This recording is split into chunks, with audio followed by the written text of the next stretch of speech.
What is up, everybody? Today we are back for another episode of Severance, our favorite show currently airing right now. We are on episode 7 of season 2 here, entitled CHIKHAI BARDO. Is that how you're pronouncing it? I do not know what language that is supposed to be or is.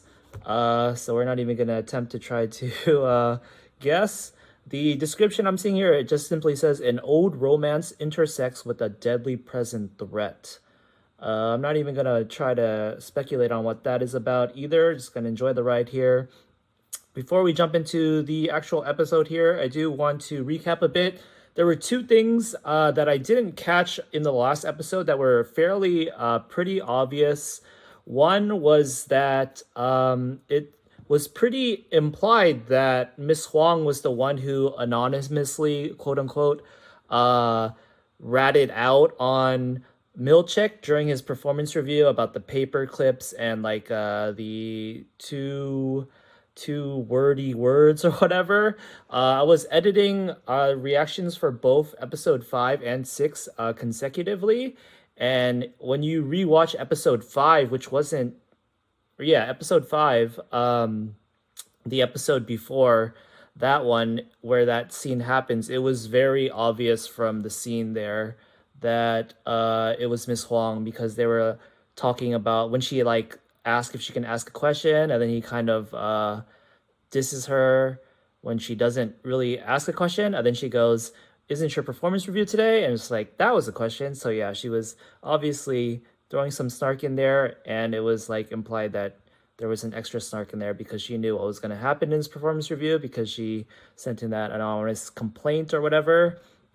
And yeah, and number two is I somehow didn't follow that it was Irving's home that Drummond was breaking into, even though we kind of saw his home before and it looked exactly the same. For some reason, it just looked like a warehouse to me or something. Even after we saw that he found Audi Irving's like military chest and research, somehow it still didn't connect to me that he was breaking into his home, even though that was his personal belongings. But yeah, the further point to that though is whether or not that kind of makes Audi Bert, more suspicious, because it was very coincidental or convenient that Drummond broke into Irving's house while he went to the dinner, as if they kind of planned that together.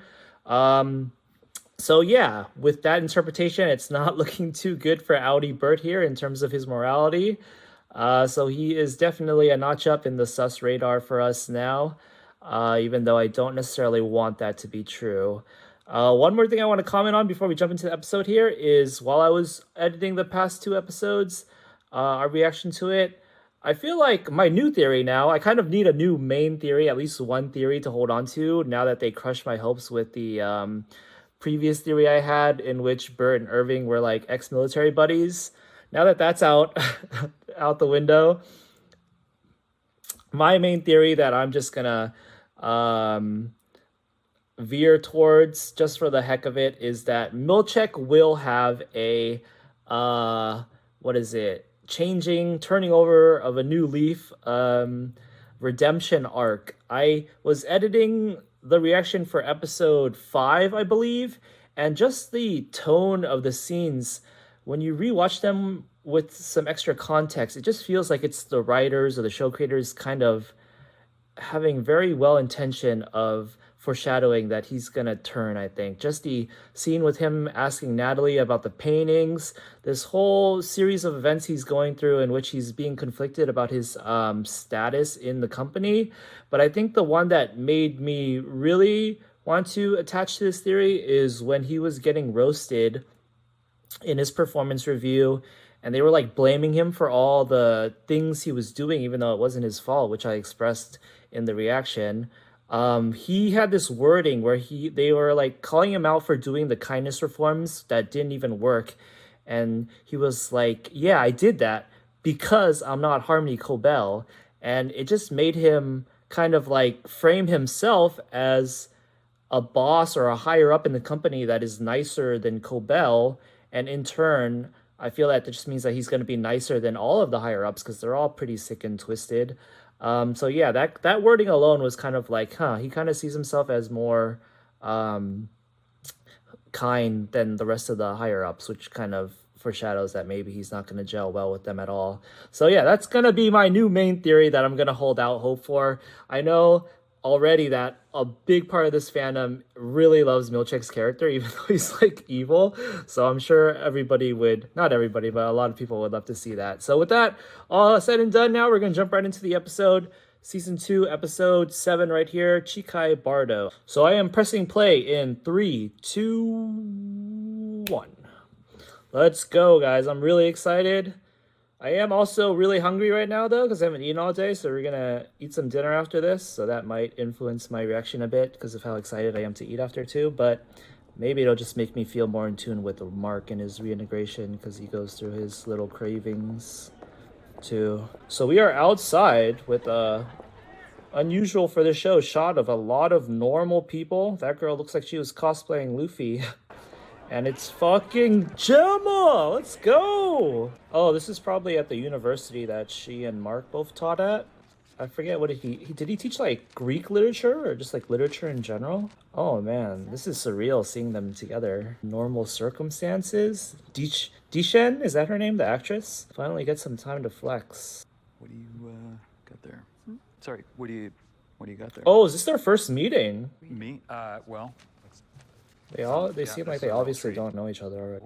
Oh, these aren't the name of books. These are like names of essay titles. I couldn't agree more. Yo. Sorry, who are you? He's awestruck. She's so pretty. Oh, what's on his arm? Like a bandage and some wire or something. Oh, are they donating blood? Is that why they were sitting back like it was a lawn chair? What is going on? Is it like a blood drive at the school or something? Maybe she has a condition that would make things a bit more dramatic. It still looks like we're in the outie world, right? Even though she has a very cold, dead stare right now. Okay, maybe this is Lumen. GEMMA, where did you go? Maybe this is like right after the supposed crash. Just when she's getting like turned.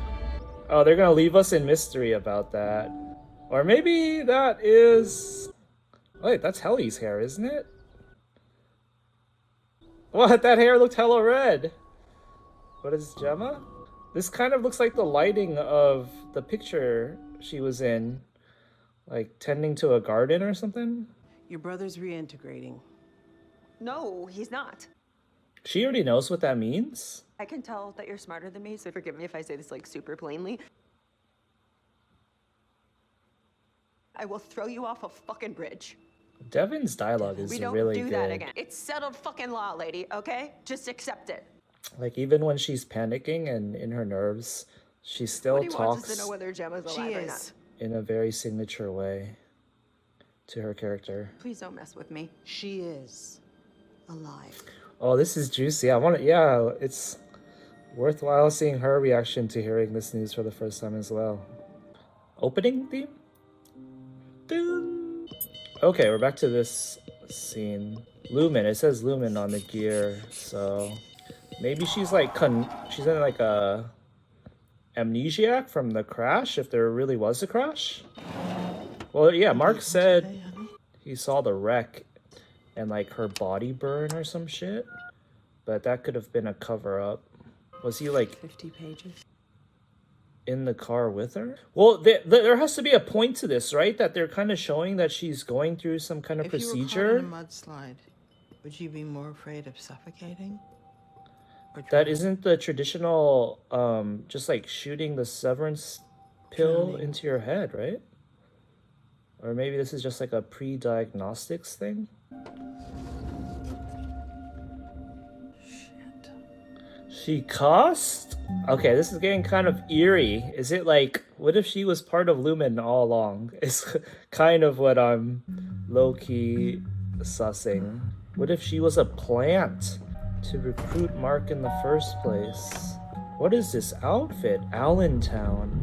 Damn, I feel like this is maybe like the first episode this season that just like completely throws you into the deep end of just like new lore meant to like confuse you even more.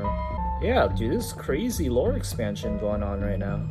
Wellington, have we seen that before? I feel like we have. Whoa! Where is this? Why did she need to be dressed like this for this place? There she is. How do you be so creepy in the first fucking line? Break. Just for a little while. This is crazy. If this is what her Innie's personality was like at the beginning, then we see her in season 1 completely lifeless. Something must have happened to completely drain her soul. Now, let's see how we're doing. What the fuck? Open wide, please. Yo, we need to save Gemma arc. We're going full-blown Bleach in this shit. Wait, so could this be as simple as just wanting to be severed to not have to deal with the pain of like a dental procedure? Because the Audi... Well, she said how many rooms? 6. And then she said shit. Oh no! Stop teasing us! Hey. Oh, bless you. She sneezes? Oh, fucking cute like and shit too? I'm not sorry. Jesus Christ. Sorry, I have a lecture at 3 on G. Oh, not looking good for Helly. The scales are tipping. Okay. Gemma has some personality now. Wow, they are pretty horny. I'm surprised they didn't have a kid, unless that's going to be a major plot twist plot point eventually. Are they? Oh, okay. Is this a scene with Devin? Double date? They're talking about rock climbing with Rickon? Rickon's a good rock climber? Dang, Mark actually got better with Rickon before, it seems. Oh, she's pregnant. Are you not drinking? Take the hint, Devin.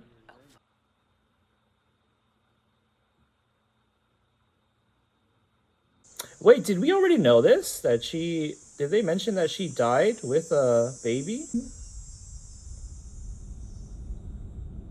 Jesus Christ. Where the fuck is she? Gates of Hell?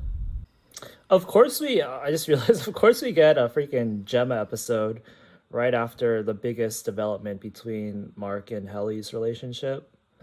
Just to fucking make us more conflicted about it all. I have no knowledge of the ins and outs of pregnancy, but is this supposed to be like a miscarriage indication or something? Whoa, is the water going up? The water's flowing up? Miss Casey. Oh man, this sound design's so loud. Dude, what the fuck? This episode's so cinematic. Like, it kind of is so cinematic in not in a cinematography conventional way, just like the transitions and everything, that it makes you, like, it just stands out so much from the rest of the episodes of the show even. Who is this? Oh, here's the big... Oh, who's it? Who's it? Bert? Who the fuck is this? This is crazy. So they're revealing that people beyond Cobell and Milchek were monitoring them this whole time, but they still did such a shitty job of keeping them in control. Oh yeah, just because of the arrangement here, it doesn't look like these are like higher ups. They're just like grunts, interns, Severance barriers holding. assigned to just complete this menial work of just watching somebody. Like you're watching a fucking live cam or something. You like her. What? She's easy to like. What is this random dude? Looks like Will Forte in a fucking gym teacher suit. Didn't she try and break your fingers? I do not like this dialogue. Is that her out? What is that outfit? Dude, I keep going back to the fact that Gemma / Casey said she was only alive for like 8 hours of existence. But they have her doing this shit now too, which doesn't even look like her job as the wellness person. This whole episode though is just dressing up the actress in like a bunch of different wardrobes where she looks flawless in all of them. Jesus Christ. It's like a fan service episode. So is this like it's not like an abortion clinic or something, right? Maybe like a miscarriage? Does she maybe go into a depression from this? And that leads to the severance? Or like maybe just contact? I was trying to read if there was any wording. Those paintings on the wall though kind of look like some type of cure shit. Or maybe the show has just completely ruined my interpretation of any normal kind of, again with these crazy cinematics. Of course, it's this super fast-paced shit that is going to make all the obsessed fans like rewind and look at it frame by frame for clues. Where are they? What is this? What are they talking about? It's the final step, and you know there's a kid It's adoption. waiting for us. Adopting? So she was infertile completely. What if it doesn't work? Turn around and bend over. Ooh, hot. Wait, what is he applying though? How does that relate to... Why do they need to do that if they're going to adopt? Or is this not adoption? It's like a procedure to make her fertile? So I'm wondering now also, is it like supposed to be obvious that this episode is kind of this like plethora of memories, and it's supposed to be because Mark is, or it's like putting us in the POV of Mark going through reintegration and his memories kind of like going everywhere. He's like reliving them or something. The Wellington room. The Wellington. Excellent. This guy is creepy. Oh, this is like the Audi? Right. Wait, but she's talking to this dentist guy who she talked to earlier as an innie. How did you feel in the hall? There's only one room I haven't been to yet, and today it had a name on it. Cold Harbor. Of course. Wait, so if Cold Harbor is super important, is she the only one going into these rooms? Because if she is, then that means she's connected to Cold Harbor. So, see, Mark? What is going Mark will benefit on? from the world you're siring. Take away Siring? all his pain, just as Gear has taken away yours.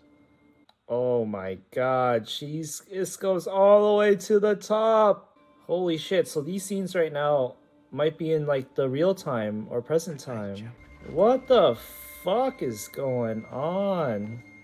So this, like, there's a connection to her regular self before the supposed crash incident. Like, she could have been in contact with them way before that. But I feel like it can't be something as simple as like she was desperate for a child and that was like her motivation. I don't want to assume, but like that's too much of a normal real life thing to go through to like resort to something as crazy as Lumen. But I don't know. Great. Maybe not. Okay, so what's she gonna do now? Ragabi, she flooded the chip already, but now they're doing some other next step. There's an any cabin. I mean, technically it's a cottage where severed people become their ennies. Oh, this actually might relate to Gemma. So maybe if we go to the cabin, we could talk to Azeni and he You're could... too This is how you get Gemma out. Because this looks like how you kill my brother. You two are definitely related. Why is Ragabi so pissed though? Like, chill. I could call her. Who? Harmony Cobell. Ooh. She runs the severed floor. Not anymore, she doesn't. She might know how to get in the cabin. Oh shit. This is crazy. She's a soldier. Devin just came with like the best plan the main characters have had this season. Both of us. In the span Everything of I've like done to fight, gone. just a few lines of dialogue. He wakes up. Okay, I have custody of his brain She now. pulled this You shit don't. out of nowhere and it's fucking clutch as hell. Get the fucking Cobell who's like gone AWOL to join our side, and then the fucking cabin thing? I feel like that's so clever that Then I can't be a maybe no fan has made a theory about that even. voice. What do you... Oh shit. You can't leave him like this. Is this no. where I Ragabi can't do gets this without kind you. of morally becomes kind of gray and expresses some ulterior motives? This isn't my choice. It's yours. He wakes up. I mean, I guess it kind of makes sense because she doesn't want to be in the presence of Cobell, so that's a valid concern.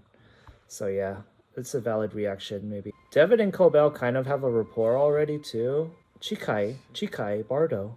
Yo, can you imagine? Bardo. I don't know. It looks like two guys Oh shit! It's all connected. Same guy fighting himself. fighting. How do you know it's the same guy? What the fuck? It's the same. This is I crazy. think came in the mail. Yeah, it's. So that's one the those name of some things kind where of you have to martial draw a art? duck or a rabbit or whatever. Some spiritual I concept? think I got onto the mailing list. Why are you wasting your time with this? Oh my god, it's all connecting. Why are you being an asshole? Like, we thought those cards were like some random other department, like some airplane safety cards or martial arts, It was. but it's You might be connecting to overreacting a little bit, Cold Gemma. Harbor. Do what? Tell me how I'm feeling. I have no idea how you're. Like shit. Beat to shit. So let's stop. Am I stupid? I still don't know exactly what this is supposed to be about. Is it to become fix her infertility? She feels beaten to shit. That's not just emotionally, right? Is she getting like drugged up? Yeah, like the time, is this shit happening in this flashback or is this the present? Like, have they showed them in the room, the waiting room, of kind of like a normal looking. Oh my god, these outfits. Oh, now we have an actual airplane? So this is like another scary experience that they forced the innie to experience instead. Why did she have to dress up like an old school stewardess? She's doing Chikai Bardo. If he's 96%! Nosebleed set us back. When This is he's present done, we're time. gonna have to say goodbye to her. This guy... I'm aware. This is present time. This guy is sounding like he's fucking sexually abusing the fucking girl without her consent. Why are you wearing that stupid sweater? Say for Kier again. This is the present time. What the fuck is going on, guys? What the fuck? Chikai Bardo. So the Audi version gets dressed beforehand in all these outfits. So she kind of has to have an idea of what's going on. What is this, Christmas? Oh, there he is. This sicko! Oh, she's writing like a bunch of shit. She gotta go full John Wick right now and just like shove that pen in his head. So even Drummond was questioning his stupid sweater. So he doesn't approve of what he's doing with her, presumably. Is he just like doing some weird ass roleplay scenarios or some shit? It's always Christmas. Oh, it's always Christmas. This guy's obsessed with Christmas. This is what it's all about. They're trying to make Christmas every day. That's the great conspiracy. Wait, is this her innie or outie right now? It's the innie, right? According to the pattern, but she has such rebelliousness to her, which might not be implausible, given what we've seen with the main characters and their innies. Make a run for it. Tumwater, we've heard that before. I forget when though. She's gonna make a run for it. Make a run for it. So we have Mark being a bad handyman. Is that gonna be like a straw that breaks the camel's back and gets her to crash out on him from all of her stress compounding? Was this the song that was playing too when they first revealed her picture? Yeah, I don't know why, but their stressful relationship right now just makes me wonder if they were still teaching at their jobs and how that affected the students. Yo, fuck this guy. Oh, is it time to crash out? This episode has been really crazy so far, but imagine if the clincher to the episode itself is the craziest thing. That would be very hype. Your husband was married last year, Is they're lying to her? and he has a daughter now. Fucking Lumen agenda, as always. Call it out. Yeah, call it out. Oh my Maybe you god, it's gonna be so satisfying when they reunite with this now. Oh, I'm sorry, Helly. You gotta go Team Gemma. Oh my god. Self gravitating towards one room. Maybe you felt things behind those doors you never felt with Mark. Ew. Oh, that's so gross. Are they trying to fucking NTR her or some shit? The death of Ivan Ilyich. Let me guess. He dies at the end. Oh shit. She got some stat points in crashing out as well. Dude got fucking slept. Yeah, he does die at the end, motherfucker. Yo, so is this like literally the most present time in the story? Because this is gonna lead to some crazy developments overall if it's not happening in the past. Why is it so dark? All the other shots they've shown of this hall is like super brightly lit. Why would they try to simulate like daytime and nighttime in this completely sterile architecture? Is that her? That's someone else, right? the nurse lady? No, that is her. It's getting pretty scary. Oh, no, it isn't her. Gemma! Oh, she got spotted. Why the fuck was that lady walking around in the dark? Stop! Does she not have the authority to be like, yo, turn all the lights on? Oh shit, this is good, right? Like, the Audi doesn't have any freedom either, but I mean, we don't really know what floor she went to, if she could even go Sure to you a don't safe wanna come?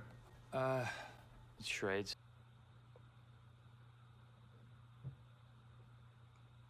Is this like a Or Rickon? I could stay. Date with No, Rickon you should and Devin? Probably go. I mean, All right, well, I'll be back at like. Oh, this must be when the crash happens. I love you. He's gonna feel the greatest regret. said- oh no, I love you too. Because he I'm didn't sorry. say I love you, and because he flaked on her. But where does this... Jesus Christ, this like cinematography, it's like clean enough to make you think it's like a fucking shot from some sci-fi movie like Blade Runner or Star Wars. So she came out of the elevator that... Miss Casey. Wait, have we seen this shot before? Mr. Milchick. No, we haven't. This is present time. Run past him. What's happening? Run past him. Nothing. Run past Your him. Audi came in for... He's out of breath, so he ran here. Run past him, Gemma. Are they gonna show like Mark right around the corner or some shit? Like it was so How long close. have I been? If you wouldn't mind turning around and heading back in, it would be... Milchick, it's time to turn, When you man! go. Oh no.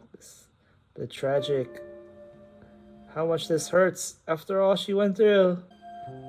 Being deceived to just walking... Oh. Where's. Thank you, Miss Casey.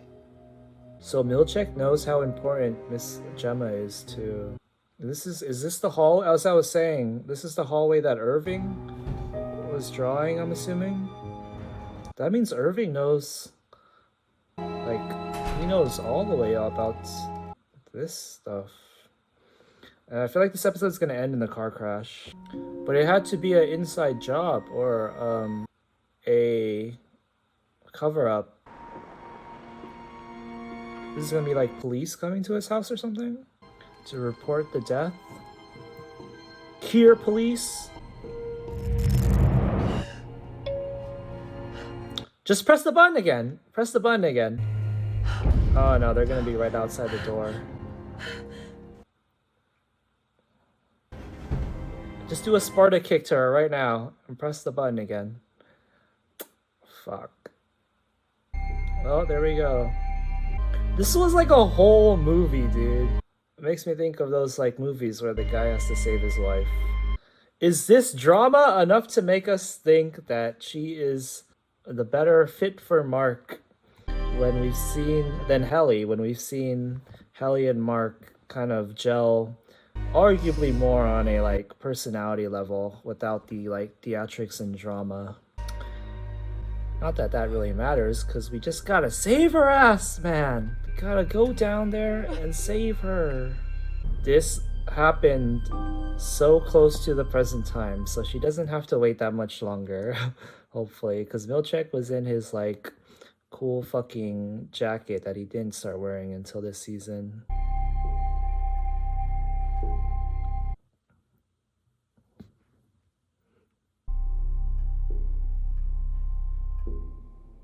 Oh yeah, give us a little something more. I don't really like ending on that note because it was kind of really predictable that the moment she was leaving by herself that cops would show up and tell him that she died.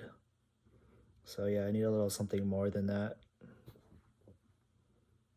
So yeah, like I was saying, it feels like that whole episode was basically us just seeing what Mark was like Hey. revisiting in his memories. But oddly enough, none of it was like memories of his innie. Oh, well, there was some. Like, it might have been all of it because he didn't really interact with Casey that much. So I guess you could kind of argue he saw everything his innie experienced with Casey / Gemma too. Work. Where'd you go? Oh shit, is this Mark? Oh, it's Mark! Because that gives so much more reason for him to have relived these memories, because now the well, I mean, there is no more Mark. It's like reintegration, right? But in a sense, that's what it kind of is. Like, because he needed to understand that. I get it kind of depends on how far along the reintegration is, right? The concept just like it's hard to like make sense of some stuff. I like that as better as the actual ending. Kind of just a more visceral feeling as opposed to any like technical plot twists or development. Okay. Wow. Okay, that was very engaging. It was a necessary episode by all means. And then all the new shit clues that they dropped were awesome. I'm not gonna go out of the way to call it like the best episode ever or anything, because I tend to not think that for flashback type episodes. I think that's a somewhat general consensus that sometimes flashbacks can be kind of, I don't know, I just have a different feel to them. But that was very good, very necessary for what it was. I think it might have been the best episode of this season, because I kind of expressed in the Woe's Hollow episode that I was maybe not too down with the execution, even if I thought the concept itself was great, or like the plot development had to happen and I wanted to see it happen. But yeah, let me just recap a bit here. Or not recap, but just skim through the episode again to see if there's any talking points. There was just so much. There was so much. Yeah, like I was saying, it's great how meta it is that they flood you with all this stuff you're seeing, and it makes you feel like you're Mark reintegrating and your memories getting flooded. It's like they really put us in his shoes, or more appropriately in his head. So yeah, it's like I kind of just want to let this sensation happen and not like think too much about it and just let it naturally like flow. I don't know if what I just said makes sense, but yeah, so I don't really want to go over anything. Kind of want to just, I mean, obviously I'm going to go read some discussion threads right after this, and that's definitely going to make me think pretty concretely about things with people discussing their interpretations and shit. But yeah, in terms of just me right now by myself, I don't really want to go into anything. So I think we'll cut the reaction pretty much there, guys. This was a really good episode. Thanks for watching. Pretty big mindfuck. I'll see you guys next time. Peace out.